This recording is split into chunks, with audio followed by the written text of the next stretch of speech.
Habil akan dinikahkan dengan saudari kembar dari Qabil yang bernama Iklima. Maka ketika informasi ini disampaikan kepada Qabil, maka Qabil tidak bisa menerima. Qabil menginginkan menikah dengan saudara kembarnya yang bernama Iklima, karena Iklima jauh lebih cantik dibandingkan dengan si Labudda. Oleh karena itulah maka oleh Nabiullah Adam alaihissalam diperintahkan kedua-duanya untuk bersedekah. Siapa yang sedekahnya diterima oleh Allah, maka dia yang dikabulkan keinginannya. Maka lalu kemudian si Qabil ini seorang yang bertani, mendapatkan buah-buahan yang banyak, maka dia bersedekah dengan buah-buahannya, tetapi dia pilihkan buah-buahan yang tidak bagus. Sementara si Habil memberikan binatang ternak yang terbaik. Singkat cerita, Allah menerima sedekahnya si Habil, itu artinya Habil menikah dengan Iklima, lalu kemudian Qabil itu menikah dengan Labudda. Oleh karena itulah maka Qabil tidak bisa menerima. Karena tidak bisa menerima keputusan itu, maka lalu kemudian si Qabil mengambil adiknya yang bernama Habil, kemudian dia erat adiknya, dia pukul adiknya, tetapi tidak mati-mati. Maka lalu kemudian setan datang bertanya kepada Qabil, "Hei Qabil, mau kamu apakan adikmu itu?" Si Qabil mengatakan, "Adikku ini akan aku bunuh." "Gimana kamu mau membunuh adikmu? Dengan cara mengeratnya, memeluknya, dan lain sebagainya. Bukan begitu caranya membunuh," kata setan. Lalu setan menyampaikan, "Kalau kamu ingin membunuh adikmu, ambillah batu besar itu, lalu kemudian jatuhkan di atas kepalanya." Lalu apa yang dikatakan oleh setan itu diikuti oleh Qabil, diambillah batu besar, lalu kemudian dilemparkan di atas kepalanya Habil, dan seketika lalu kemudian Habil meninggal dunia. Dan itulah kematian pertama kali. Ketika si Habil meninggal dunia, maka si Qabil menjadi bingung, mau diapakan ini jenazah? Jadi dia kebingungan, mau diapakan ini jenazah? Lalu kemudian singkat cerita, setelah sekian lama si Qabil itu bingung, akhirnya dipertunjukkan oleh Allah Subhanahu wa taala seekor burung yang berkelahi, lalu kemudian salah satu di antara keduanya mati, lalu kemudian si burung itu menggali tanah, lalu kemudian dikuburkan di bawah tanah, dan begitulah lalu kemudian Qabil mengambil pelajaran setelah membersihkan dari adiknya Habil, lalu kemudian digalikan tanah dan dikuburkanlah. Nah, itulah pertama kali sejarah tentang bagaimana memperlakukan jenazah. Nah, sekarang mari kita lihat bersama beberapa hal sebelum kita masuk kepada bagaimana prosesi jenazah itu kita lakukan. Yang pertama, saya ingin menyampaikan satu hadis dari Rasulullah Muhammad SAW, yaitu riwayat Muslim. Hadis ini ingin mengatakan bahwa ada 5 perkara yang setiap kita tidak bisa menghindarinya. Dikatakan yang pertama adalah perkara tentang rezeki. Jadi disampaikan di dalam hadis ini bahwa penciptaan anak keturunan Adam itu dikumpulkan di dalam rahim ibunya selama 40 hari dalam bentuk nutfah, cairan, pertemuan antara sperma dan ovum yang baunya busuk. Lalu kemudian tumbuh berkembang 40 hari yang kedua, dia menjadi alaqah, segumpal darah yang menggantung di rahim ibunya. Lalu kemudian 40 hari kemudian berubah menjadi mudghah, segumpal daging. Itu artinya 40 hari, 40 hari, 40 hari, berarti usia bayi itu 120 hari. Nah, ketika masuk usia bayi di dalam kandungan ibunya 120 hari, fayursilul malak, Allah akan mengirimkan seorang malaikat. Fayanfukhu fihi ruh. Malaikat itu datang membawa ruh, lalu kemudian dimasukkan ruh itu ke dalam segumpal daging, maka di 120 hari berarti si bayi itu sudah memiliki kehidupan. Jadi dia sudah hidup di 120 hari. Mohon maaf, kalau ada seorang perempuan hamil di usia yang ke-120 hari, kemudian terjadi keguguran, maka prosesi yang dilakukan kepada bayi yang keluar sebelum waktunya ini sama sebagaimana jenazah pada umumnya. Dimandikan, dikafani, disolatkan, dan kemudian dikuburkan. Karena dia 120 hari sudah ada kehidupan. Nah, yang menarik adalah ketika dihembuskan ruh, fayamuru bi arba'i kalimat. Lalu ditetapkanlah oleh Allah kepada si bayi tadi itu tentang 4 perkara. Perkara pertama adalah bikat birizki. Ditentukan tentang ukuran rezeki. Yang kedua adalah bikat biajali. Ukuran tentang ajal. Tentang batas waktu kehidupan yang kita kenal dengan kematian. Kemudian yang ketiga adalah bikat bi'amali. Apa yang akan dia kerjakan di muka bumi. Lalu kemudian yang keempat adalah wasyaqiyun aw sa'idun. Apakah dia hidupnya berbahagia ataukah justru sebaliknya hidupnya itu penuh dengan penderitaan. Jadi 4 perkara ini sudah ditetapkan oleh Allah untuk kita semuanya, termasuk di dalamnya adalah tentang ajal, tentang kematian. Tapi sekali lagi perlu kami jelaskan bahwa ini adalah ukuran. Jadi ukuran itu adalah berarti berkaitan dengan ikhtiar. Jadi orang rezeki besar atau kecil, ukurannya sudah ditentukan oleh Allah. Tetapi setiap orang ketika mengambil ukuran itu berbeda-beda ikhtiarnya. Ketika orang ikhtiarnya kuat, maka bisa jadi rezeki yang ditumpahkan sesuai dengan ukuran maksimal yang dikirimkan oleh Allah, karena ikhtiarnya maksimal. Tetapi ketika ikhtiarnya itu tidak maksimal, dia minimal ikhtiarnya, maka bisa jadi ukuran rezeki yang diberikan oleh Allah itu hanya sedikit saja.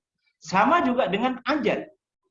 Orang ketika melakukan tindakan bunuh diri, maka ajalnya bisa lebih cepat dibandingkan dengan ukuran tentang ajal yang sebenarnya. Tetapi ketika orang memilih hidup yang sehat, maka bisa jadi lalu kemudian ajalnya diakhirkan oleh Allah Subhanahu wa taala. Oleh karena itu, maka hukum terkait dengan perkara tentang rezeki, tentang ajal, tentang perbuatan bahagia atau susah ini dikenakan oleh hukum qadha, oleh hukum takdir, di mana di dalam hukum qadha itu ada 2. Pertama namanya qadhaul mubram, dan yang kedua adalah qadhaul mu'allaq. Ini tidak ada dalam PPT, tetapi penjelasan tambahan. Jadi hukum rezeki, ajal, perbuatan, sedih dan bahagia itu mengandung 2 qadha, mengandung 2 ketentuan. Ketentuan yang pertama namanya qadhaul mubram. Qadhaul mubram itu adalah ketentuan Allah yang sudah terjadi. Seorang manusia lahir ke muka bumi berjenis kelamin laki-laki, itu qadhaul mubram. Sudah tidak perlu diubah menjadi perempuan, atau sebaliknya, yang perempuan tidak perlu diubah menjadi laki-laki. Itu qadhaul mubram. Tetapi menyangkut masa depan, apakah dia akan mencari rezeki melalui bisnis, ataukah menjadi PNS, ataukah menjadi pegawai di perusahaan tertentu, itu qadhaul mu'allaq. Dia membutuhkan ikhtiar. Apakah orang panjang umur, pendek umur, itu qadhaul mu'allaq. Orang bisa berikhtiar untuk pendek umurnya, tapi orang juga bisa berikhtiar untuk bisa panjang umurnya.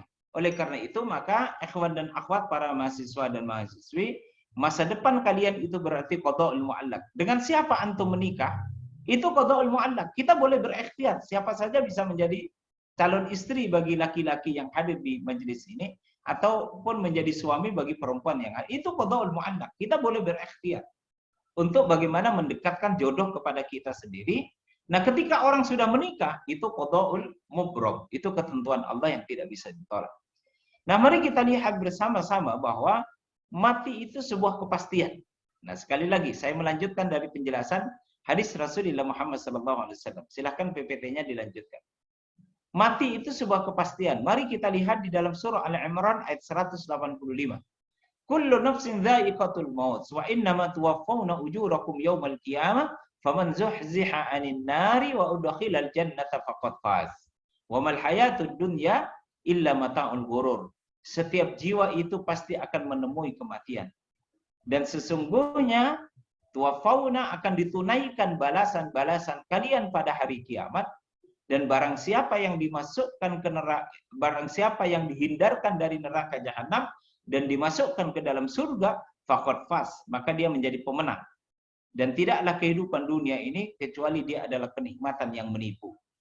Nah, mari kita lihat bersama apa makna dari sebuah kematian. Yang pertama, Allah memberikan penjelasan setiap yang berjiwa pasti akan mati. Jadi ini umum, manusia karena punya jiwa, dia bisa mati. Tumbuhan punya jiwa, dia juga bisa mati. Binatang, dia punya jiwa, dia juga akan mati. Maka setiap yang berjiwa itu pasti akan mati. Yang kedua, mati itu adalah hukum tentang keadilan atas perbuatan manusia yang paling adil. Jadi mati itu tuwaffawna ujurakum yaumal qiyamah. Orang yang berbuat baik akan diberikan balasan yang baik, disebut dengan husnul khotimah. Tetapi perbuatan yang buruk akan diberikan balasan yang buruk, dialah yang disebut dengan su'ul khotimah. Jadi kalau di dunia seorang hakim bisa memanipulasi perkara, seorang pejabat bisa memanipulasi kebijakan, tetapi kematian tidak bisa dimanipulasi. Siapa yang bisa memanipulasi kematian? Tidak ada. Karena malaikat maut tidak bisa disogok.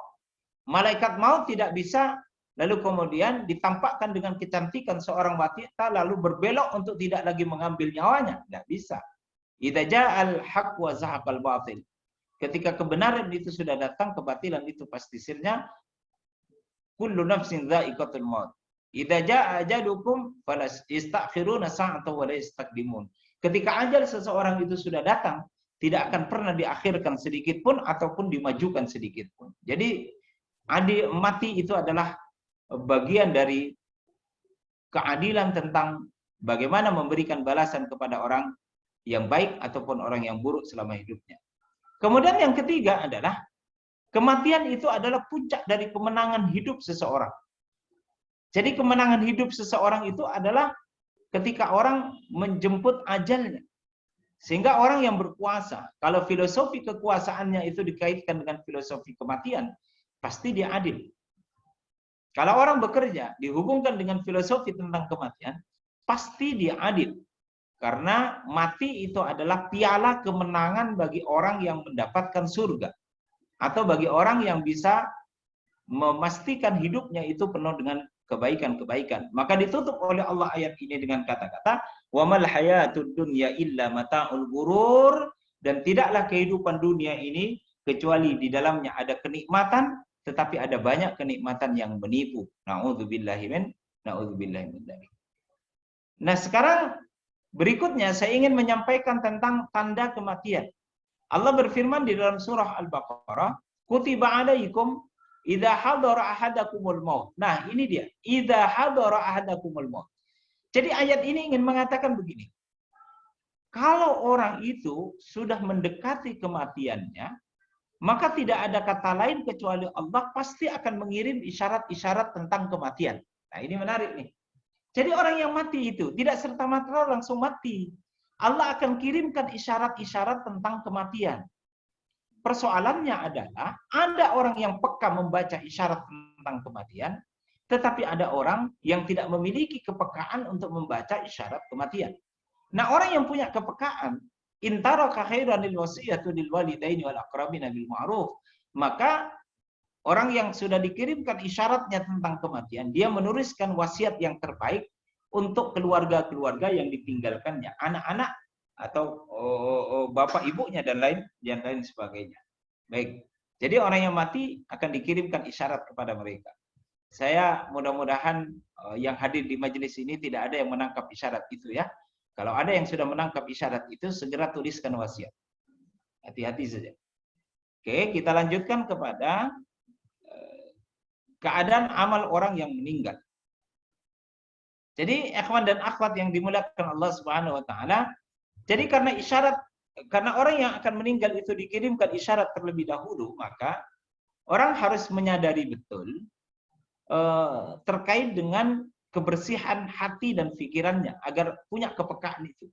Dan sekarang rumus tentang mati itu sudah tidak lagi memiliki hukum yang bersifat pasti. Hukum statistiknya itu sekarang rusak. Coba sekarang kita bandingkan antara orang tua dengan anak muda, siapa yang lebih dulu akan meninggal? Apakah ada kepastian yang tua lebih dulu dari yang muda? Kan tidak. Apakah ada kepastian bahwa orang yang sakit-sakitan itu lebih cepat meninggal dibandingkan dengan orang yang sehat? Tidak juga. Sekarang hukum kematian itu sekarang berubah-ubah. Ada banyak remaja, ada anak muda, justru lebih cepat meninggal dibandingkan dengan orang yang tua. Maka para mahasiswa-mahasiswi ini jangan macam-macam. Karena merasa muda masih panjang umurnya, belum tentu. Ada banyak remaja anak muda justru lebih cepat. Kalau Anda misalnya, coba tes kis saja, datang ke rumah sakit, lihat statistik orang yang mati di rumah sakit. Ternyata umur 20-an tahun sampai 30-an tahun itu lebih banyak dibandingkan dengan yang 60-an tahun. Karena rata-rata meninggalnya karena kecelakaan, karena apa, dan lain sebagainya. Justru statistiknya itu lebih banyak anak muda dibandingkan dengan orang tua. Maka harus berhati-hati. Maka dijelaskan, kita harus menyadari betul. Ketika orang sudah meninggal itu disebutkan oleh Rasulullah SAW, idza matal insan, ketika seseorang itu meninggal dunia, inqata'a anhu amalu, maka terputus amal kebaikannya, kecuali ada 3. Pertama adalah sedekah jariah, sedekah yang mengalir. Misalnya orang membangun masjid, masjid masih dipakai, itu pahalanya mengalir. Ada orang bersedekah Al-Quran, Al-Quran itu masih digunakan, maka Al-Quran itu pahalanya mengalir. Yang kedua, ilmin yuntafa'u bihi, ilmu yang bermanfaat. Jadi para guru, para dosen mengajarkan ilmu kepada muridnya, lalu ilmu itu didapatkan oleh muridnya, lalu si murid itu mengamalkan ilmu itu, dia akan mendatangkan pahala yang mengalir kepada sumber yang pertama. Yang ketiga adalah waladin soleh yad'ulah, anak-anak keturunan yang soleh yang mendoakan dia. Nah, ikhwan dan akhwat, antum semua kalau meninggal dunia, yang ketiga ini nggak dapat karena belum punya anak kan? Istri suami aja belum punya anak, apalagi anak keturunan. Tapi kalau ilmu bisa jadi. Antum ambil misalnya kalau punya kelebihan kemampuan baca Al-Quran, ngajarkan di TPA.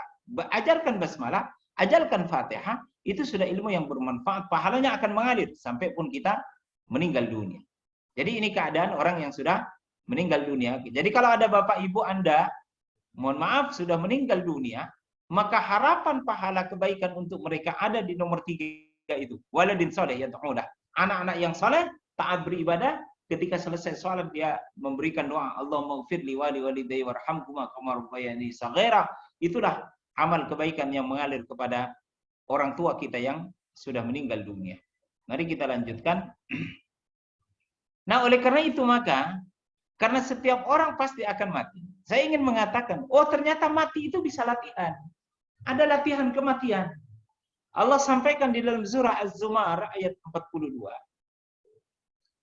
Ternyata ada cara kita belajar bagaimana mati itu sebenarnya.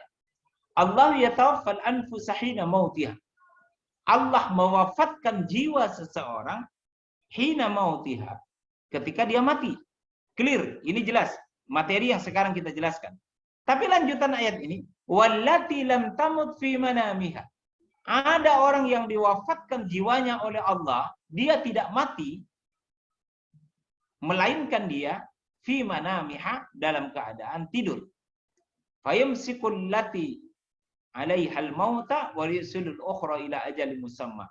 Jadi ayat ini ingin menjelaskan antara mati dan tidur itu adalah sesuatu yang sama. Sama-sama diikat jiwanya oleh Allah. Perbedaannya, kalau yang mati itu fayumsik, diikat seterusnya oleh Allah, berarti mati.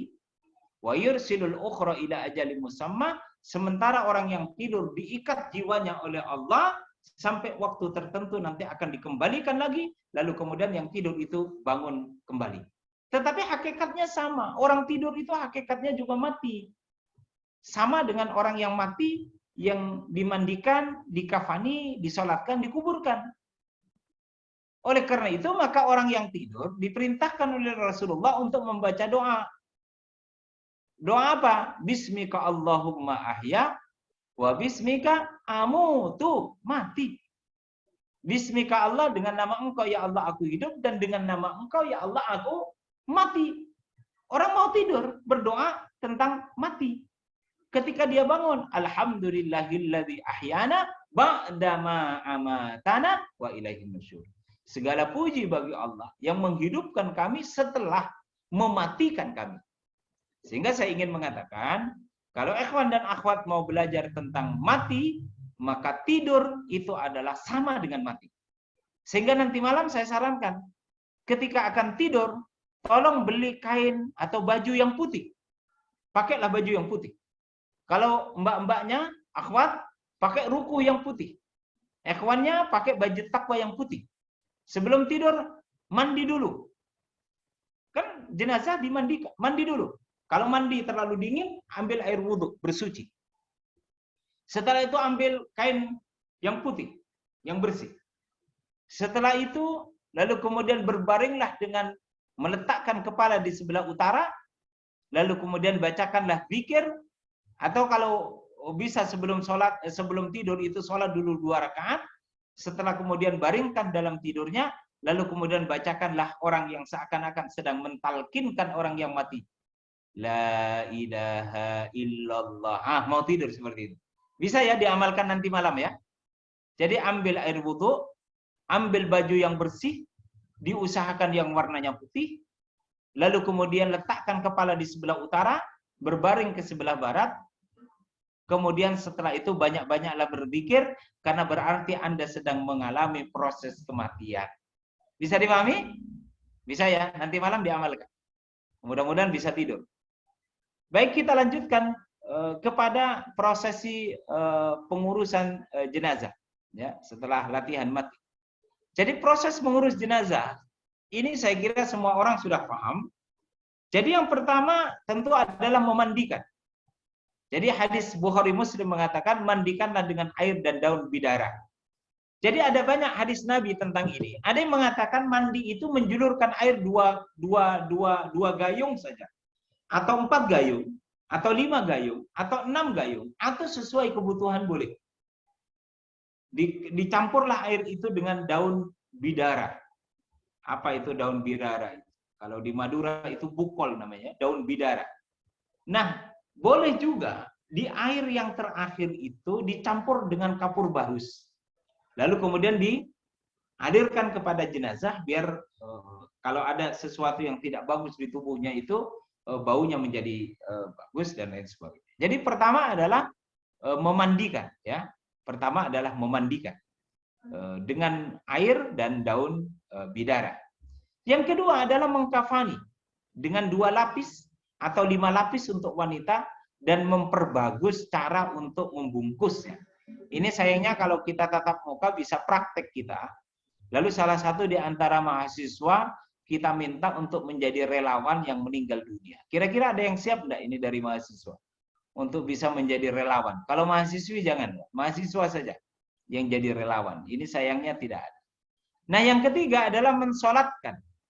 Nah sebagaimana kita pahami, mensolatkan itu 4 takbir. Tidak ada sujud rukuk, tidak ada. Jadi 4 takbir. Takbir yang pertama, Allahu Akbar. Dia membaca surah Al-Fatihah. Lalu takbir lagi yang kedua, Allahu Akbar. Lalu membaca Allahumma salli ala Muhammad, salawat kepada Rasulullah Muhammad sallallahu alaihi wasallam. Lalu takbir yang ketiga, Allahu Akbar. Membaca doa, Allahumma ighfir lahu warhamhu wa'afi wa'fu anhu wa wasi' madkhalahu dan seterusnya. Atau sampai yang tadi sudah cukup. Lalu takbir lagi yang keempat, Allahu Akbar. Allahumma la tahrimna ajrahu wa la taftinna ba'dahu waghfir lana wa lahu. Nah, kalau di dalam riwayat di dalam mazhab Hambali, Ahmad bin Hambal, itu di rakaat yang ketiga membaca doa yang panjang, rakaat yang keempat langsung salam. Takbir yang keempat langsung salam. Lalu yang keempat adalah menguburkan. Nah, akhwan dan akhwat, perlu saya perjelas sebelum kita masuk prosesi ini. Jadi ketika orang dalam keadaan nazak itu, laki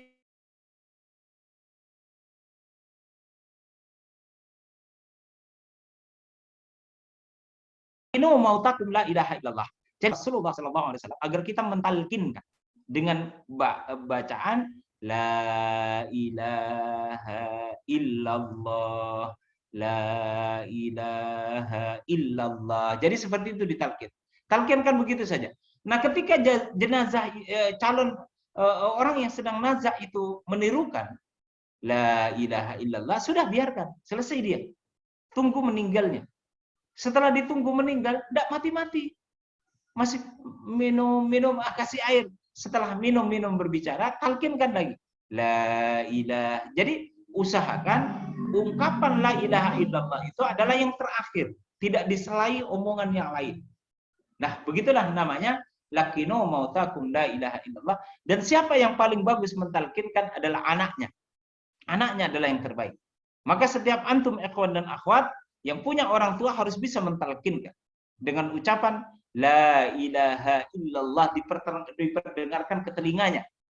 Kalau bukan anaknya, carikan orang yang soleh di antara yang hadir di kampung itu, lalu kemudian diminta untuk mentalkinkan agar ketika dia meninggal dunia dalam keadaan membaca la ilaha illallah, dan siapa man akhiru kalamihi la ilaha illallah dahalal jannah. Siapa yang di akhir hidupnya membaca ungkapan la ilaha illallah, maka pasti dia akan menjadi ahli surga. Ikhwan dan akhwat yang dimuliakan Allah Subhanahu wa taala, slide yang terakhir berkait dengan ahli waris. Nah, apa yang harus kita lakukan sebagai seorang ahli waris ketika ditinggal meninggal dunia oleh orang yang kita cintai, terutama orang tua kita? Yang pertama tentu mengurus jenazah dan banyak mendoakan keduanya. Jadi yang pertama harus dibicarakan tentang kalau sudah meninggal dunia jenazah ini. Yang pertama dilakukan adalah diurus dulu jenazahnya. Jangan dulu bicara yang lain. Diurus dulu jenazahnya. Itu dipercepat. Karena begitulah yang diperintahkan oleh Rasulullah Muhammad sallallahu alaihi wasallam. Dipercepat, jangan diperlambat. Dipercepat jenazah itu untuk diproses dari sejak dimandikan, dikafani, disolatkan sampai dikuburkan. Kalau sudah dikuburkan, banyak-banyaklah beristighfar kepada Allah Subhanahu wa taala, memohon ampun bagi dirinya dan bagi yang sudah meninggal dunia. Yang ketiga, menunaikan janji dan wasiat orang tua. Maka kalau orang tua sudah meninggal dunia, sudah dikuburkan, maka dicari tahu ada wasiat enggak? Mana wasiat orang tuanya? Karena wasiat orang tua atau janji orang tua itu yang terlebih dahulu harus ditunaikan. Harta waris jangan dibagi dulu, wasiat dulu diselesaikan. Wasiat dulu diselesaikan. Kalau wasiat sudah diselesaikan, baru dibicarakan tentang yang lain-lainnya. Yang keempat adalah memuliakan teman atau sahabat dekat orang tua. Jadi anak menyambung silaturahim terhadap saudara dekat atau kepada sahabat dari almarhum, karena Nabi Shallallahu Alaihi Wasallam bersabda, sesungguhnya bakti anak untuk menyambung silaturahim persahabatan dengan keluarga teman ayahnya sepeninggal kedua orang tuanya atau ayahnya atau ibunya. Yang kelima, menyambung tali silaturahim dengan kerabat ibu dan ayah. Bisa kakak namanya Pak D, adik namanya Pak Le, atau sepupu dan lain sebagainya. Yang keenam, mendoakan kedua orang tua. Yang ketujuh, membayarkan hutang-hutang keduanya. Jadi harta yang ditinggalkan oleh orang tua, selesaikan masalah hutang, selesaikan wasiat, baru bicara tentang warisan. Nah, warisan tentu dibicarakan harus dengan cara yang baik-baik. Nah, ikhwan dan akhwat yang dimuliakan Allah Subhanahu wa taala, yang terakhir Rasulullah sallallahu alaihi wasallam memberikan penghargaan yang tinggi terhadap mereka yang memprosesi jenazah. Silahkan PPT berikutnya yang terakhir. Nah, ini pahala mensolatkan ya. Jadi ini dikatakan oleh Rasulullah SAW, man shalla ala janazatin falau qirat. Jadi orang yang mensolatkan jenazah itu, dia akan mendapatkan 1 qirat. Wa man syahida dafnaha, siapa yang mengawal sampai ke kuburannya, maka dia akan dikasih 2 qirat. Ditanya Rasulullah, qirat itu ukurannya seperti apa ya Rasulullah? Faqala mithlu Uhud. Jadi pahalanya sebesar gunung Uhud. Luar biasa besar pahala orang yang memprosesi jenazah. Karena ada banyak orang merasa takut memandikan, takut memasukkan ke liang lahat, karena takut nanti didatangi genderuwo atau dan lain sebagainya. Tetapi Rasulullah memberikan penghargaan, pahala orang yang mensolatkan dan sampai nanti mengawal sampai ke kuburannya, dia akan mendapatkan pahala sebesar gunung Uhud, dan itu luar biasa. Nah, ikhwan dan akhwat yang dimuliakan Allah Subhanahu wa taala, ini yang barangkali sebagai muqaddimah penghantar yang perlu kami sampaikan tentang hukum-hukum salat, dan mudah-mudahan setelah ini nanti bisa tanya jawab. Ini saja yang bisa kami sampaikan, kurang lebihnya mohon maaf. Billahi taufik wal hidayah. Wassalamualaikum warahmatullahi wabarakatuh. Waalaikumsalam. Waalaikumsalam warahmatullahi wabarakatuh. Penyampaian yang sangat jelas dan bagus sekali oleh Ustadz Qadarusman. Selanjutnya untuk kita masuk ke susunan acara selanjutnya, yakni tentang tanya jawab. Ya. Untuk teman-teman yang punya pertanyaan, bisa menyampaikan melalui open mic, ataupun juga dengan melalui chat yang ada.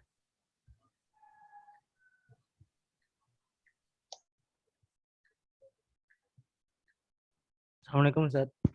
Waalaikumsalam. Ingin Ya, bertanya. betul. Jadi waktu itu kan berpuluh Ya. tahun yang lalu kakek kan meninggal, tapi nggak langsung dimakamin karena masih nunggu Pak D sama perjalanan keluar kota. Jadi kan meninggalnya di Surabaya tapi mau dimakamin di Malang. Itu gimana, Ustaz? Apa harus Gimana? Suaranya kok kurang keras? kurang keras, Ustaz?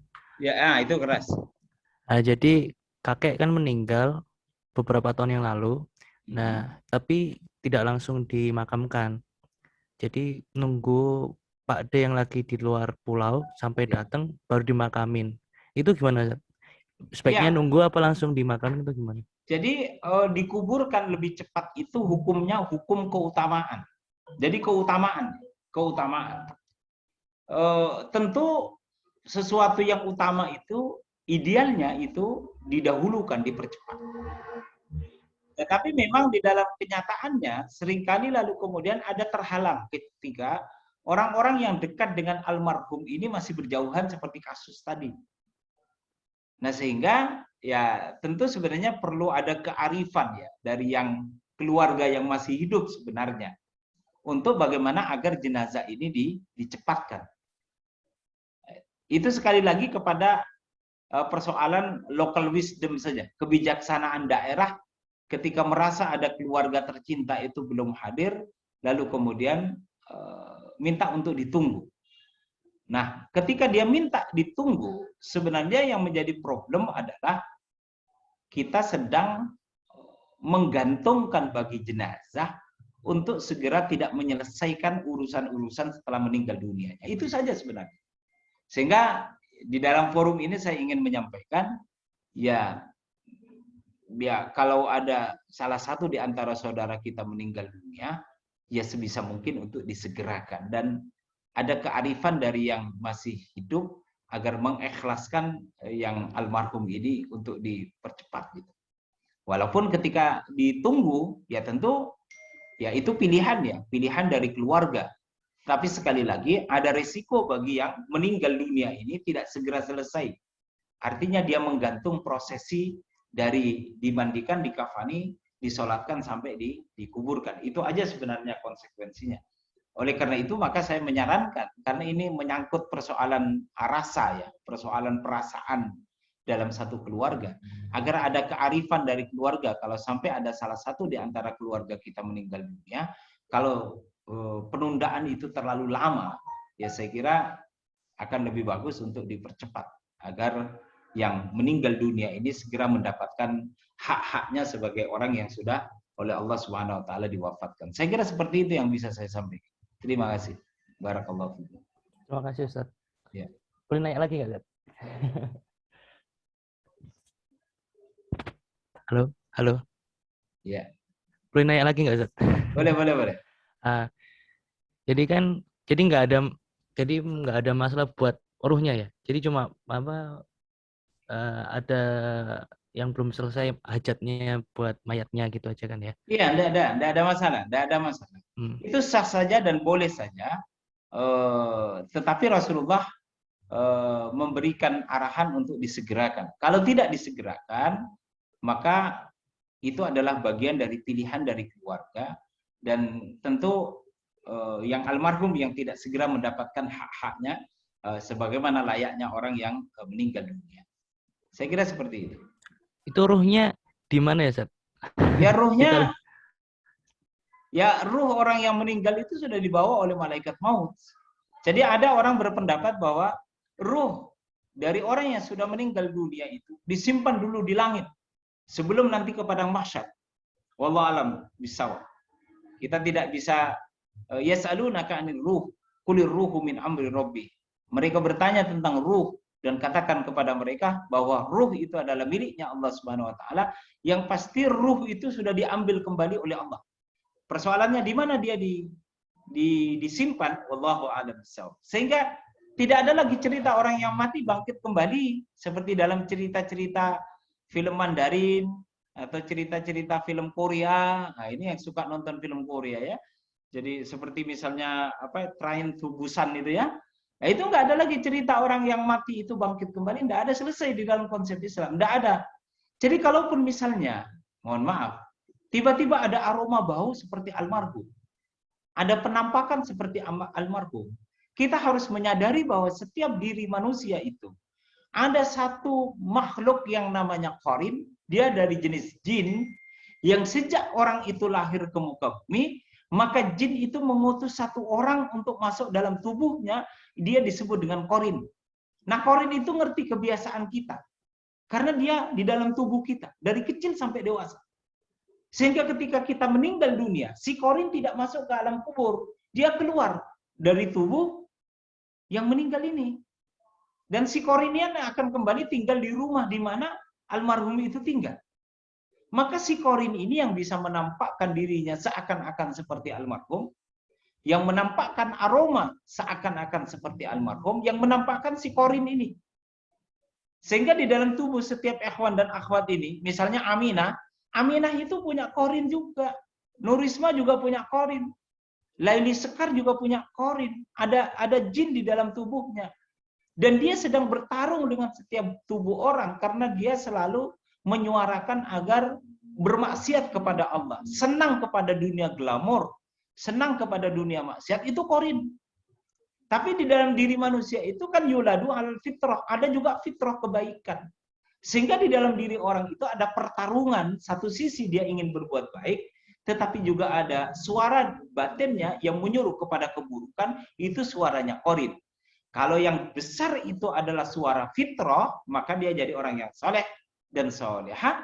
Godaan qarin tadi tidak akan bisa mempan untuk memalingkan dirinya dari beribadah kepada Allah Subhanahu wa taala. Saya kira seperti itu. Jadi yang sudah meninggal ya sudah meninggal. Tidak ada urusan bangkit kembali jadi hantu, jadi apa dan lain sebagainya. Tidak ada.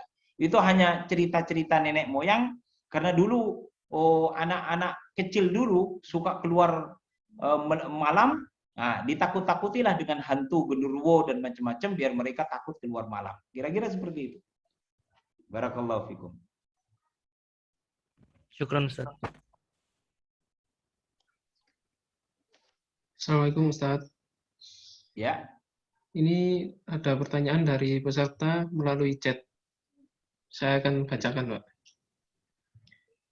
Bagaimana jika orang tua ada yang meninggal, sedangkan anaknya berada di tempat lain? Jika pengurusan jenazah disegerakan, maka anak tersebut tidak bisa ikut mengurus jenazah orang tuanya. Apakah dalam hal seperti ini, keputusan yang terbaik tetap untuk mempercepat pengurusan jenazahnya?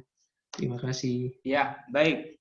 Jadi ketika ada seorang bapak, taruhlah misalnya Sulaiman meninggal dunia, maka yang punya kewajiban untuk memutuskan cepat atau tidak adalah ahli warisnya, termasuk diantaranya adalah anak.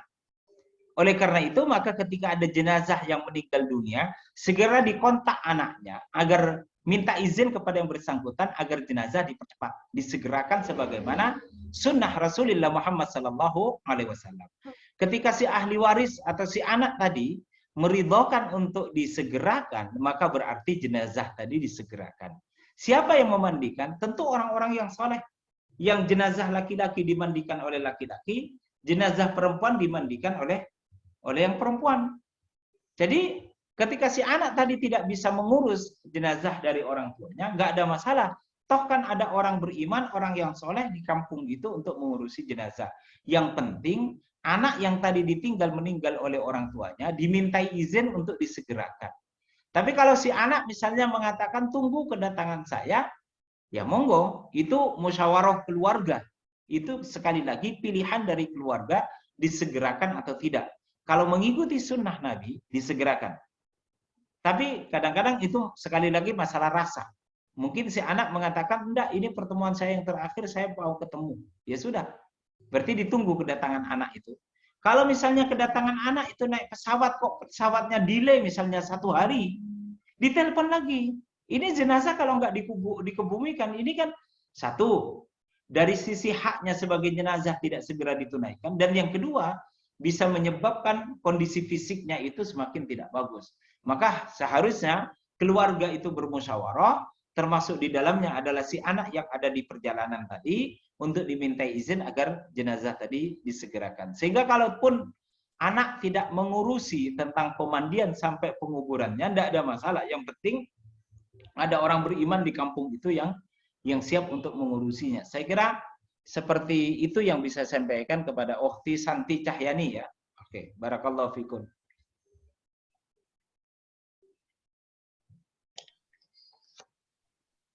Halo, Pak Ustadz. Ya. Ini pertanyaan dari saya. Ya, boleh. Untuk sholat jenazah sendiri itu, apakah ada prioritas yang menjadi imam itu dari pihak keluarga? Ataukah orang lain juga bisa? Ya, baik. Terima kasih. Jadi imam jenazah itu sebenarnya sama saja. Falyu'ammimu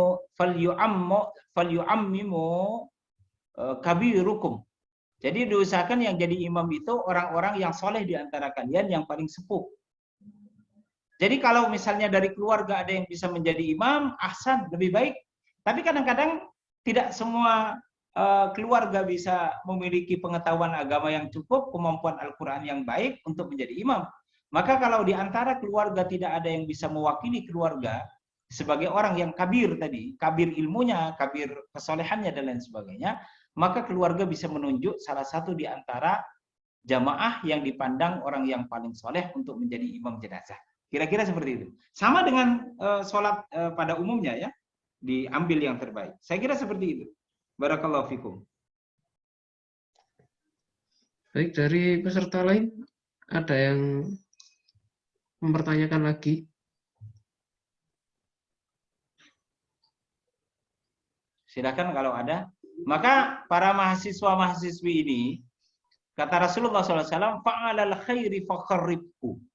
Karena rumus tentang kematian tadi sudah tidak pasti, tidak jelas. Wa 'alal khairi faqarribhu. Terhadap segala perkara yang baik itu dipercepat datangnya. Jangan dimundur-mundurin. Termasuk di dalamnya menikah. Maka mahasiswa-mahasiswi ini kalau ada peluang untuk segera cepat menikah, ya menikahlah. Kenapa takut? Karena kullu nafsin dha'iqatul maut. Kematian itu di depan mata. Enggak usah menunggu, enggak saya masih muda, mati saya masih lama. Enggak kata siapa.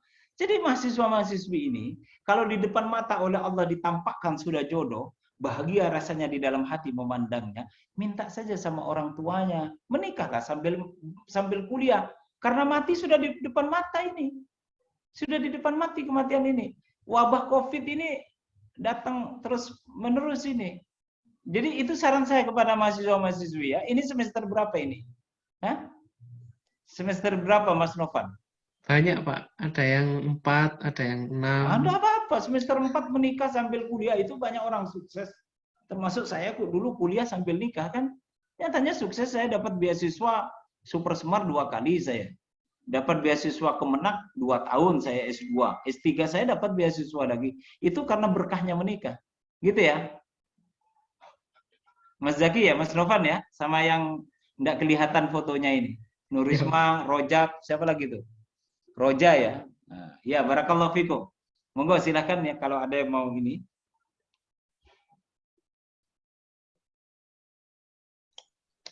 Assalamualaikum.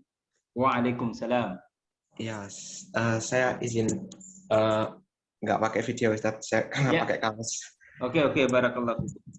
Bisa ditampilkan PPT-nya lagi? Monggo silakan Mas Novan.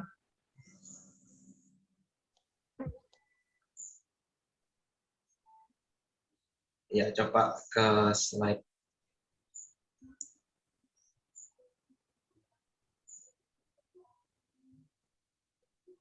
Slide kedua, coba ke slide kedua. Nah, ya, jadi sebelumnya perkenalkan dulu, saya Rian Khairu, mahasiswa semester 6 di FEB UNER. Jadi di sini kan yang ditentukan sebelum manusia dilahirkan itu ada 5 di sini. Rezeki, ajal, perbuatan, sedih, bahagia. Tapi dulu ada yang mengatakan jodoh juga ditentukan, Ustaz. Jadi Ya. itu sebenarnya agak bingung. Ya. Nah, konsepnya takdir sendiri itu bagaimana, Ustaz? Karena mengenai jodoh ini juga ada dosen saya yang memilih untuk nggak nikah. Berarti jodohnya ini ditentukan tidak ada atau bagaimana, Ustaz? Ya mungkin pertanyaannya lebih mendasar dulu, Ustaz. Konsepnya dari kodok dan kodar ini bagaimana? Terima kasih. Ya, barakallahu fikum. Jadi kalau dosen antum ada memilih tidak menikah, pasti dia dosen yang bakhil kelihatannya. Hati-hati berhadapan dengan dosen begitu itu. Pasti nilainya susah itu. Baik, saya ingin jelaskan ya tentang apa yang disebut dengan qada. Jadi di dalam Al-Qur'an, Allahul ladzi khalaqakum tsumma qada ajala wa ajalun musamman indah. Jadi qada itu berarti ada 2. Qada ajala wa ajalun musamman indah. Jadi qada yang ditetapkan di Lauhul Mahfuz dan qada yang ditetapkan ketika orang hidup di muka bumi ini. Oke, sampai di sini bisa ditangkap ya? Saya buat pelan-pelan penjelasan. Jadi qada pertama adalah qada yang ditetapkan di Lauhul Mahfuz dan qada yang kedua adalah qada yang ditetapkan di dalam kehidupan alam semesta ini. Oke, sampai di sini selesai ya. Saya jelaskan yang kedua. Nah, ketika orang turun ke muka bumi dilahirkan, maka dia berlaku qada pertama namanya qadaul mubram. Oke, qadaul mubram. Dan yang kedua adalah qadaul mu'allaq. Oke, bisa dipahami ya? Apa itu qadaul mubram? Qadaul mubram itu adalah ketentuan Allah yang sudah terjadi. Itu qadaul mubram. Oke. Sementara terkait dengan masa depan yang belum terjadi, itu namanya qadaul mu'allaq. Oke. Nah, sehingga qadaul mu'allaq ini membutuhkan ikhtiar. Maka dikatakan qadaul mu'allaq, ketentuan Allah yang bergantung kepada kehendaknya Allah dan bergantung kepada ikhtiarnya manusia. Jadi antara kehendak Allah dan ikhtiar manusia bertemu. Karena kehendak Allah itu sudah diwakili oleh hukum yang namanya hukum sunnatullah. Apa itu hukum sunnatullah? Hukum sunnatullah itu adalah hukum tentang ukuran-ukuran. Ukuran tentang bahagia, ukuran tentang sedih, ukuran tentang rezeki, ukuran tentang menikah. Itu semuanya ada ukuran. Kapan orang itu bahagia? Maka setiap orang pasti punya definisi apa yang disebut dengan bahagia. Jadi ada orang ketika bertemu dengan duren, makan duren, itu bahagia. Dia menjadikan duren itu bagian dari ukuran dia bahagia. Tapi ada orang ketemu dengan duren, dia mau muntah. Maka dia tidak menjadikan duren menjadi ukuran tentang bahagia. Nah, Allah menurunkan tentang ukuran. Bagaimana ukuran tentang bahagia itu? Secara umum di dalam Al-Quran Allah Subhanahu wa taala menandaskan zuyyina linnasi hubbus syahawat. Pada umumnya, pada diri manusia itu akan memperturutkan dirinya untuk mengikuti hawa nafsunya. Pertama adalah cinta kepada lawan jenis, laki-laki kepada perempuan, perempuan kepada laki-laki. Itu adalah ukuran tentang bahagia. Maka menikah itu bahagia. Dan yang kedua adalah ukuran bahwa orang memiliki harta benda yang banyak. Wal banina wal qanatiril muqantarati min adh-dhahabi wal fiddati wal khailil musawwamah. Itu ukuran-ukuran. Jadi orang bahagia itu satu punya pasangan hidup, suami atau istri. Yang kedua ukuran punya keturunan. Yang ketiga adalah ukuran memiliki harta benda. Nah, orang ketika pendidikannya tinggi, pekerjaannya bagus, dia mendapatkan gaji yang besar. Tapi ketika orang tidak punya pendidikan tinggi, skill kerjanya rendah, dia menjadi pekerja kasar, pendapatannya kecil. Itu bagian dari pilihan ikhtiar. Nah, qadaul mu'allaq inilah pintu masuk bagi setiap orang agar berikhtiar masa depannya itu menjadi lebih baik. Termasuk antum yang belum menikah. Menikah itu qadaul mu'allaq. Dia butuh ikhtiar. Dosen antum kenapa tidak menikah? Karena dia memutuskan dirinya tidak melamar seseorang. Memutuskan dirinya tidak mengucapkan ijab qabul antara dirinya dengan orang tua bagi si perempuan. Maka dia selamanya tidak akan menikah. Karena memang dirinya berikhtiar untuk tidak menikah. Maka sekali lagi, qadha itu ada namanya qadha'ul mubram, qadha yang sudah terjadi. Antum misalnya berjenis kelamin laki-laki, itu qadha'ul mubram. Tetapi bahwa antum besok akan menjadi direktur rumah sakit tertentu atau tidak, itu qadha'ul mu'allaq. Bahwa antum besok akan menikah dengan mahasiswi misalnya dari UGM Yogyakarta, itu qadha'ul mu'allaq. Karena dia qadha'ul mu'allaq, maka orang bisa berikhtiar. Misalnya, di antara antum misalnya ada yang punya niat untuk menikah dengan salah satu mahasiswi dari UGM. Kalau begitu, bagaimana caranya ada relationship, ada hubungan baik dengan mahasiswi di UGM? Agar ikhtiar itu nanti bisa ada pintu untuk masuk. Nah, itu menyangkut masa depan, itu adalah qadha'ul mu'allaq. Sehingga Allah Subhanahu wa taala berfirman di dalam Al-Qur'an, "Innallaha la yughayyiru ma biqaumin hatta yughayyiru ma bi anfusihim." Sesungguhnya Allah tidak akan merubah keadaan seseorang sepanjang orang itu tidak mau merubah keadaan dirinya sendiri. Maka si dosen tadi tidak akan pernah bisa merubah keadaannya yang masih bujang sampai usia yang sudah banyak kalau dia tidak merubah untuk berikhtiar untuk menikah. Nah, itu yang bisa saya sampaikan, kurang lebihnya mohon maaf. Barakallahu fikum. Syukran Ustaz. Ya, Rian ya, Khairu ya. Berikhtiar ya. Jangan ngikuti dosennya. Semester 6 sudah waktunya untuk mencari. Iya, terima kasih Ustaz. Sahih Ustaz. Sip itu. Nggak usah nunggu lulus. Kalau sudah tampak dilihat membahagiakan di hati, sudah bismillah saja. Urusan rezeki Gusti Allah yang ngatur. Wah, enaknya kan begitu. Tapi itu qadha'ul mu'allaq juga, urusan rezeki. Ya, Mas Rian ya. Barakallahu fikum.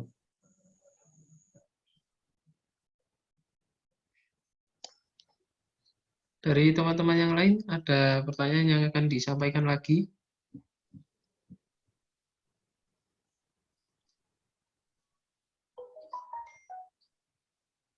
Apa ada pertanyaan yang mau disampaikan lagi?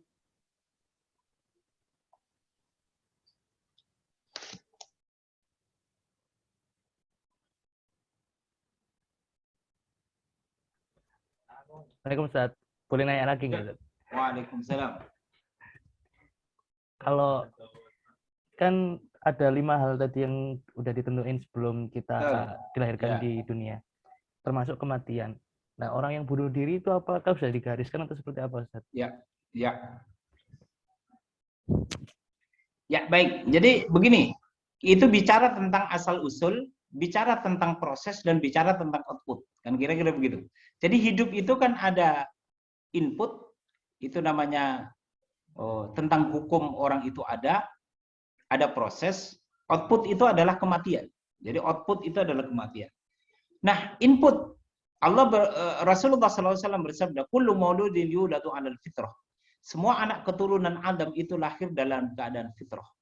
Di dalam surah Ar-Rum ayat 30 Allah Subhanahu wa taala berfirman, "Dzalika dinul qayyim walakinna aktsarun nasi la ya'lamun." La tabdila li khalqillah. Bahwa hukum fitrah itu adalah orang beragama Islam. Sehingga semua bayi yang lahir, semua manusia yang lahir ke muka bumi ini semuanya baik, tidak ada yang buruk. Nah, ketika dia tumbuh remaja dewasa, dia bergaul dengan lingkungan. Lingkungan ini yang mempengaruhi mental, karakter, dan lain sebagainya. Termasuk mental bunuh diri tadi. Nah, ketika orang diwarisi oleh mental yang tidak kuat untuk menghadapi persoalan hidupnya, maka lalu dia mendapatkan referensi untuk mengakhiri hidupnya dengan cara bunuh diri. Oke. Lalu kemudian apa yang terjadi? Ketika orang mengalami kegagalan di dalam bisnisnya, orang mengalami kegagalan dalam persoalan rumah tangganya, dia lalu kemudian memilih untuk bunuh diri. Lalu pertanyaannya, lalu kenapa dia bunuh diri? Maka sekali lagi saya sampaikan bahwa Allah menentukan ukuran tentang hidup dan mati. Oke, itu qadha'ul mubram. Tetapi sekali lagi pilihan untuk mati, cara untuk mati itu adalah bagian dari qadha'ul mu'allaq. Setiap orang bisa berikhtiar untuk mengambil kematiannya sendiri. Termasuk salah satunya dengan cara bunuh bunuh diri. Maka dikatakan bunuh diri itu pembunuhan paksa pada dirinya sendiri. Nah, apakah itu keluar dari iradah dan pengetahuannya Allah? Tidak. Dia masih terikat di dalam hukumnya Allah tentang ajal. Tetapi setiap orang punya ikhtiar dengan kehendak dirinya. Apakah dia akan mengakhiri hidupnya lebih cepat atau tidak? Itu namanya disebut dengan qada'ul mu'allaqah. Jadi ada unsur kehendak dari setiap orang untuk mengakhiri dirinya atau tidak. Sehingga dengan kata lain saya ingin mengatakan, hadis itu ketika bicara tentang ukuran rezeki, itu yang dimaksud adalah ukuran bagaimana caranya orang meraih rezeki. Ukuran tentang kematian, bagaimana caranya orang bisa cepat mati ataupun panjang umur, itu sudah ada dalam hukumnya Allah Subhanahu wa taala. Nah, oleh karena itu, orang yang mati bunuh diri itu maka berarti dia berikhtiar pada dirinya sendiri untuk memilih kematian lebih cepat dan dengan cara paksa. Dan tentu Allah mengetahuinya. Dan oleh karena itu maka orang yang bunuh diri termasuk di antara orang yang nanti akan disiksa di neraka jahanam dengan siksaan yang amat sangat pedih. Karena dia mengambil keputusan untuk lebih cepat dibandingkan dengan ukuran yang ada. Maka jangan sampai kita ini meniru yang seperti itu dan masuklah kepada ukuran untuk bisa sehat. Jadi dalam ilmu kedokteran, makan minum yang sehat, kemudian olahraga yang sehat, dan itu bisa memperpanjang umur kita. Dan antum kalau tidak percaya, cobalah dilihat indeks rata-rata tentang umur di negara-negara berkembang dan negara-negara maju yang tingkat disiplin kesehatannya itu tinggi, itu kira-kira potensi umurnya itu mana yang lebih tinggi? Setahu saya Indonesia itu umur maksimalnya 60-65 tahun. Tapi ada negara yang punya potensi hidup sampai umur 80-85 tahun. Itu penelitian PBB berdasarkan pendekatan saintifik. Kenapa umur orang lebih panjang? Karena mungkin hidupnya lebih sehat. Yang kedua, pendapatan ekonominya lebih memenuhi kebutuhan sehari-harinya. Sementara di negara-negara berkembang atau negara-negara mundur, itu rata-rata umurnya itu lebih pendek. Mungkin karena kebahagiaan hidupnya lebih, satu misalnya pendapatannya itu lebih rendah kehidupannya, lalu problem hidupnya lebih banyak. Kemudian yang ketiga, makan minumnya tidak sehat karena tidak ada kemampuan untuk membeli. Wallahu a'lam bishawab. Kira-kira seperti itu yang bisa saya jelaskan. Terima kasih. Muhammad Afif. Barakallahu fikum. Terima kasih Ustaz.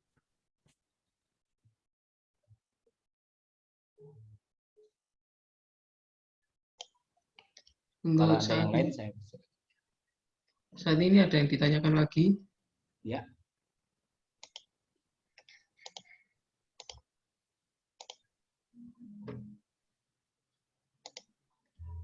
Mungkin saya kira cukup Pak Ustadz. Ya? Mungkin saya kira cukup untuk sesi Cukup tanya ya? jawabnya. Oke. Baik, kita doa bersama aja ya. A'udzubillahi minasyaitonirrajim. Bismillahirrahmanirrahim. Hamdan syakirin, hamdan na'imin, hamdan yuwafi ni'amahu yukafi mazidah. Rabbana lakal hamdu kama yanbaghi li jalali wajhikal karim wa 'azimi sultanik bi rahmatika ya arhamar rahimin. Allahumma ja'al jam'ana hadza jam'an marhuma wa tafarruqana min ba'di hadza tafarruqan ma'suma bi rahmatika ya arhamar rahimin. Allahumma anzil ar-rahmah wal barakah man ijtama fi hadzal majlis bi rahmatika ya arhamar rahimin. Allahumma rabbana wa rahmah innaka antal wahhab. Allahumma rzuqna syahadatan fi sabilik waj'al mautatana fi baladi rasulika sallallahu alaihi wasallam al-Makkah al-Mukarramah wal Madinah al-Munawwarah.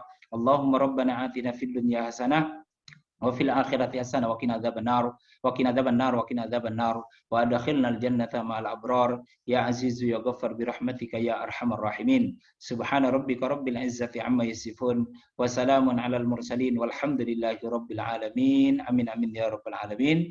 Ini yang bisa Ustaz sampaikan, kurang dan lebihnya mohon maaf. Billahi taufiq wal hidayah. Wassalamualaikum warahmatullahi wabarakatuh. Waalaikumsalam warahmatullahi wabarakatuh. Terima kasih banyak Ustadz Kadur Zaman. Untuk teman-teman yang lain, saya selaku moderator meminta maaf apabila dalam memandu jalannya kelas fikih ini terdapat banyak kekurangan atau salah-salah kata. Wassalamualaikum warahmatullahi wabarakatuh. Waalaikumsalam. Untuk teman-teman dipersilakan untuk meninggalkan Zoom ya.